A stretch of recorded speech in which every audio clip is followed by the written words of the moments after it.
Hello, welcome back. Talking Sense, I'm Ben as always. If you like incense, then definitely stick around because today we're looking at L'Orpheline by Serge Lutens.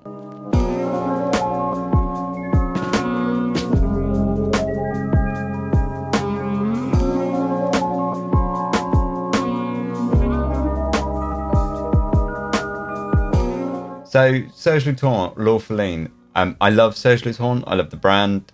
Always, I think like 90% of things that I smelt from the house, I really enjoy. L'Orpheline, definitely is one that I enjoy, but it's an interesting fragrance. Let's put it that way. And I noticed that there's not really any reviews for it on YouTube, so I thought, brilliant. Why not fill that gap? So the note listing is probably going to be the shortest note listing I'm ever going to read on like things like Fragrantica, things like that. They basically just list it as incense and musk. Full stop. That's it. And it is like a really heavy incense scent. So let's get into it. Let's spray it and let's just go because there's a more to it than just incense and musk. That's for sure. But it's definitely, those notes are pretty heavy. So when you spray this, you get this like crazy vintage aldehydic smash of like quite a sort of strong piney sort of fragrance. It almost smells like slightly piney, a little bit kind of tart, a little bit fruit, strong kind of ozonic aldehydes. And it makes it smell like this is from the 1920s.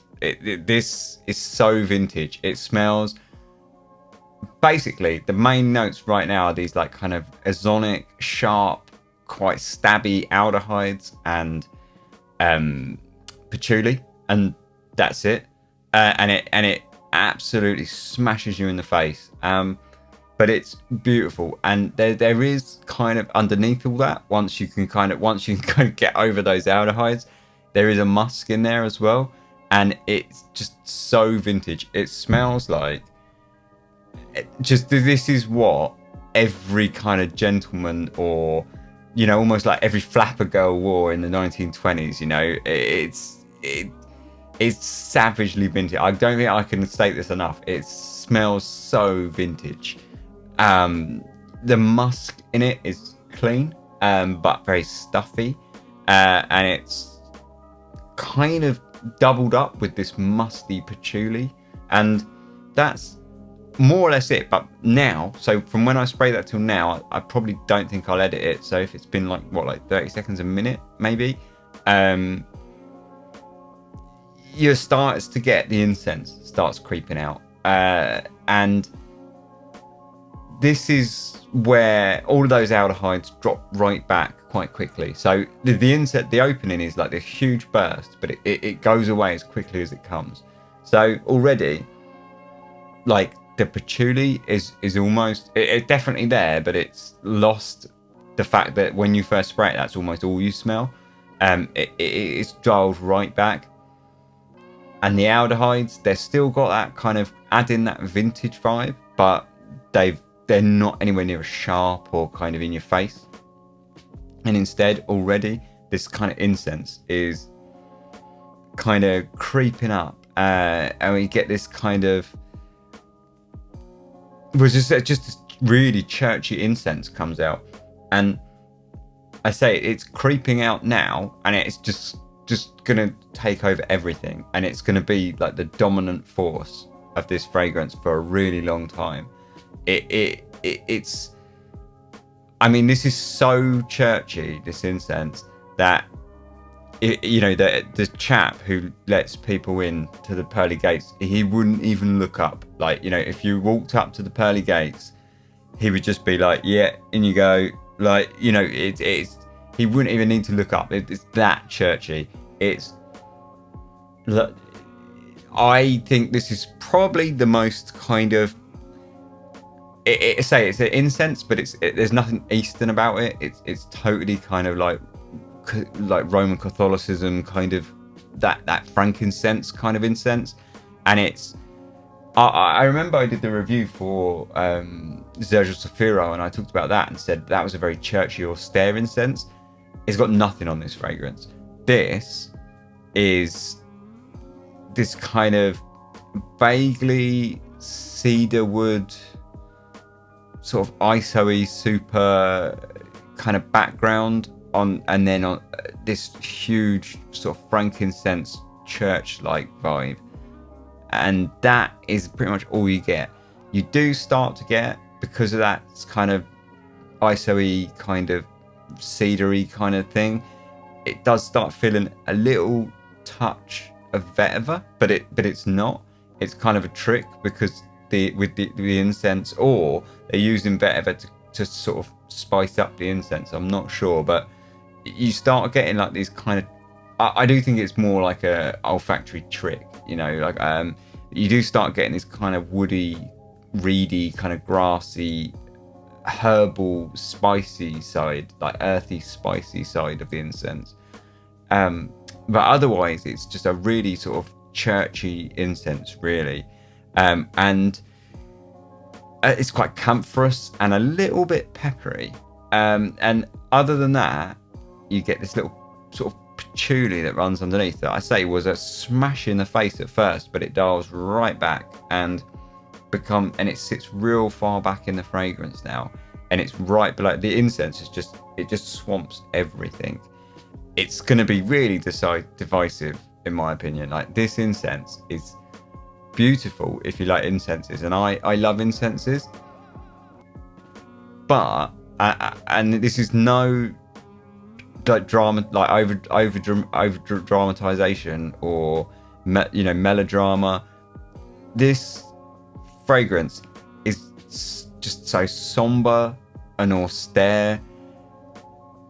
You know, it makes the fragrance feel sad and sort of introspective and something quite melancholy about it. And I say I'm not being overly dramatic here. Like, it really does feel quite somber. It's bizarre but impressive, but it certainly, you know, it doesn't drag you down or depress you in any way, but it certainly feels, like I say, like very austere, very somber, and very sort of like with that vintage vibe. There's this huge kind of nostalgia to it, and because it has that vintage vibe, like for me, it reminds me of my nan. But it shouldn't, because my nan never really wore perfume. But for some reason, there's something about this that reminds me of my nan, and I think this fragrance can be anything for anyone. Like, in that sense, I think because it's quite simple, it's just basically musk and incense, and it feels quite vintage with the aldehydes and stuff, and the musk is also quite vintagey feel as well. I think it just gives a nostalgic feel that you'll kind of attach something onto. So I think everyone will have like a certain degree of nostalgia with this. But like I say, like for me, it reminds me of my nan. But it shouldn't. Like, there's no reason to. Like, but it just does. And I think that's just the way it is. I think that because it's got that vintage kind of musky aldehydic vibe, that it just does that. But it's incredible. It's just this very sort of sad, nostalgic, quite fragile and romantic kind of feel to it. But weirdly, it's also, for a fragrance that's quite warm and spicy with like pepper and vetiver and incense, it's freezing cold at the same time. There's something just ice cold about it. It's an interesting mix between like warmth and cold. Really interesting, because all of the notes in it are warm, but it feels ice cold. Like, it really does feel absolutely ice cold, and very robotic in a way as well. Like, it's such this.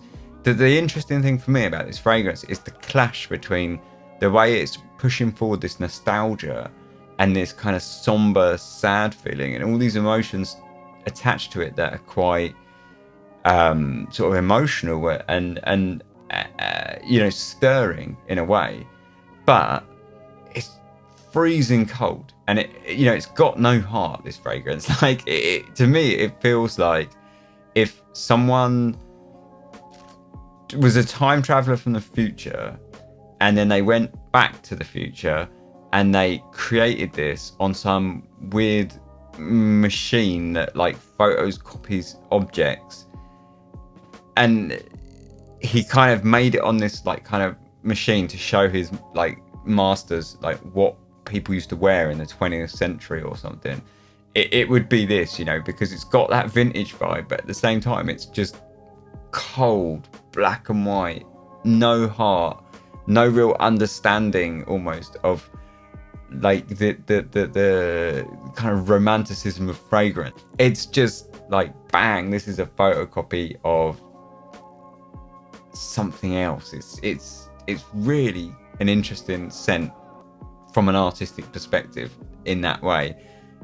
Say it is to talk about what it smells rather than be abstract. Like I say, it's quite simple. It's basically hugely churchy incense, spicy, a little bit sweet. There's some nutmeg in there. It's got, I would say, pepper, nutmeg, slight kind of vetiver sort of feel, slight cedar sort of feel, and very churchy incense and patchouli. And those for me would be the notes. That would be my kind of as close a representation as I can think of what the note. There might be like a hint of like coumarin in there, which is like a very soft vanilla, and that will come out later. But to be honest, I don't think so. I think that's more the musk, because the musk is quite Marlowe-like. It feels quite soft and flumpy, and it's very clean. So I think it comes along with that. But yeah, the musk is very clean. It's not a dirty musk. It doesn't feel particularly filthy or anything like that. But interestingly, it does feel very intimate at the same time. Doesn't feel like a sleazy, slutty musk, but it definitely feels like a very intimate musk. It's not laundry detergent and that's it sort of musk. It's a very kind of close, personal skin sort of scent musk. Really, this fragrance is this constant, bizarre mix of sort of cold, heartless minimalism. Almost to the point of the extremes where you've just really essentially got incense and musk, and this soft, comfortable nostalgia, and that likewise it reflects in a lot of other ways as well. Those weird kind of clashing compositions of sort of intimacy and coldness. Like it doesn't feel sleazy. It feels very intimate, but it also feels very cold. It's got these weird mixes throughout everything. It makes me feel like, if I was to kind of envisage things like antique taxidermy, there are times when this feels almost slightly disturbing. It's so austere and sombre. It's got this kind of weird vintage sort of, I don't know, just sort of quite scary, sad nostalgia. But it's really good. It's really good. I think if you're going to criticize it, like I obviously really like this, right? So I'm talking about sort of, I guess, subjectively. So if I want to be like objective about it, I would say that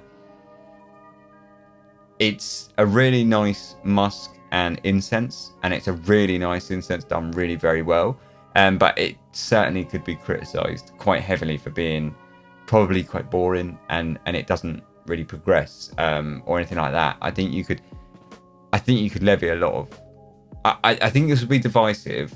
And I think you'll either really like it for the reasons that I just stated, like all that kind of emotional, kind of abstract smush that I just sort of said, or you'll just hate it and just smell it and go, what? Because really it's just this quite like clean musk with incense. And You might even go like, that's a bit dark, that's a bit, you know, morbid. I don't like that. So I do think it will be quite divisive. I really don't think you're going to get many people smell this fragrance and go, yeah, it's all right, take it or leave it. Like I just don't think it's that sort of fragrance. I think it's the sort of fragrance where you're going to either fall in love with it and maybe not want to wear it all the time, but love it, or just fucking hate it, because like I really do think it's one or the other. But it's beautiful to me. I say it opens with this strong, sharp vintage aldehyde, which I love. I normally wouldn't like that sort of stuff, but I just love the way it captures a moment, like really flash in the pan quick and it's gone, you know, like, because it only lasts like 30 seconds, but for those 30 seconds it captures this mood and this moment perfectly, this kind of vintage perfume from like the 20s, and I just feel like it captures it bang on. And then say after that it basically moves into this strong, austere, churchy incense with a touch of patchouli, a little bit of nutmeg, a little bit of pepper, a little bit of cedar, and that's about it until the end. Late dry down, you start getting the musk come out more and the incense dial back. That's about the only progression. It's almost like the incense dies down and the musk just keeps going forever and ever and ever, and yeah, a little bit of nutmeg comes out and keeps it sweet, but otherwise that's like the only progression that it really does. It's quite a simple fragrance. Longevity, days and days and days. It may as well be infinite. This is the sort of fragrance where you're going to wear it for a day, then you're going to get in the shower before you go to bed, and it's just going to make it stronger. Like this will last you forever. It's an absolute monster. I will spray this on my wrist, and if I don't wear perfume the next day, I'll still be smelling it. Like, still be smelling the musk and the nutmeg, and even a little touch of that incense, like 36 hours later, you know, after a shower, after, you know, all sorts of weather changes. It just lasts forever. So it's an absolute beast. In terms of like kind of sillage and things like that, it's not massive. It wears quite close. It's just the longevity that's beast. It does wear quite close, but I appreciate that because it's a very personal feeling scent anyway. Especially that musk is very, say, like quite intimate. So I think that kind of works.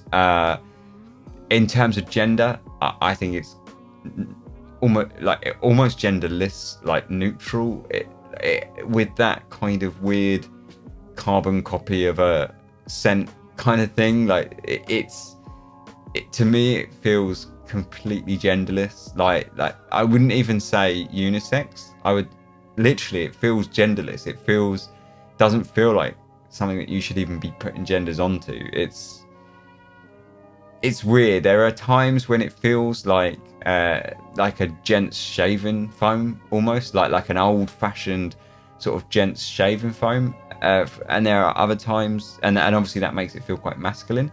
But there are other times when it has like this kind of perfect vintage femininity to it. So, you know, I think it just flip-flops between the two, and it's just completely genderless. It really is. Anyone can wear this, and yeah, it's not gonna shock anyone. It's definitely not a blind buy, but if you're really into incenses, it's absolutely worth a try. Like if you're into incenses, you've got to go for this and give it a sniff. If you don't like incenses, I would still say give it a sniff, but probably you're gonna hate it because it's very like on the nose. Like incense, that's your lot really. Incense and musk. If a lot of the things that I just said put you off, like the whole vintage aldehydic vibe and things like that, I'd still say give it a go, because those are things that I hate, and I love it in this, and I think it's what makes it good. So, you know, I do think if you're not into that kind of stuff, maybe it is worth giving it a crack still. The main selling point or putting off point, I guess, like the main kind of thing that's going to either sell you on this fragrance or turn you off of it is the incense. Everything else is gravy. It's the incense that's going to make you either love it or hate it. You're either going to love how austere and churchy it is and how it really evokes those feelings of kind of like nostalgia and sort of somber sadness and things like that, or you're just going to hate it and just think, why would I want to ever wear this? Which I would say you've kind of got a point, but I love it still, even though I find it quite difficult one to wear. I don't find it a difficult one to wear. I find it gorgeous to wear. I love wearing it, but I find it a difficult one to I suppose socially wear. It's not so easy to sort of pick this for a party or, you know, a lot of social events. It's just a little bit downbeat for those, I think. But yeah, that's it really. That's Lawfulline. It's quite a simple fragrance, but it's easy to explain. And I could have done this in like a minute if all I was doing was telling you what I think it smells like. But it's just infinitely deep in terms of like the kind of, if you want to get abstract about it, because like I say, I think it's almost all things for all people, you know, with that, because it's such a basic fragrance in a way, like, and the things that the main ingredients are these so nostalgic things that I think they're going to mean an awful lot to a lot of people. I mean, I can smell, like I say, it reminds me of my nan. It reminds me of my medicine cabinet when I was a kid. You know, which is probably, you know, my mum's opium, my dad's brute, or whatever it was, and God knows what else in there. You know, it reminds me of all these things, which, you know, I make me think that this is going to be kind of one of those things where everyone can find a smell like this from their past and attach nostalgia onto it, and for that by itself, I kind of commend it. You know, it's a very well done scent in that regard. I think it balances the kind of whole vintage nostalgia vibe very well with just boredom, you know, because it could easily be just boring, but it's absolutely not. It's a beautiful fragrance. That is Serge Lutens Lawfulline. If you're into incenses, I really recommend it. If you're not into incenses, I probably wouldn't recommend it, but I do recommend you giving it a go. But I like if you're into incenses quite a lot, I would say sure, blind buy it or whatever. But if you're not, I would say definitely get a sample, because it's very, very incense, and it's not the easiest incense to wear. So it's a very dry frankincense, Roman Catholic, slightly smoky, very, very, very sombre incense. So yeah, that's Serge Lutens Lawfulline. I hope you enjoyed it. Like, subscribe if you want. Thanks very much for watching. Cheers.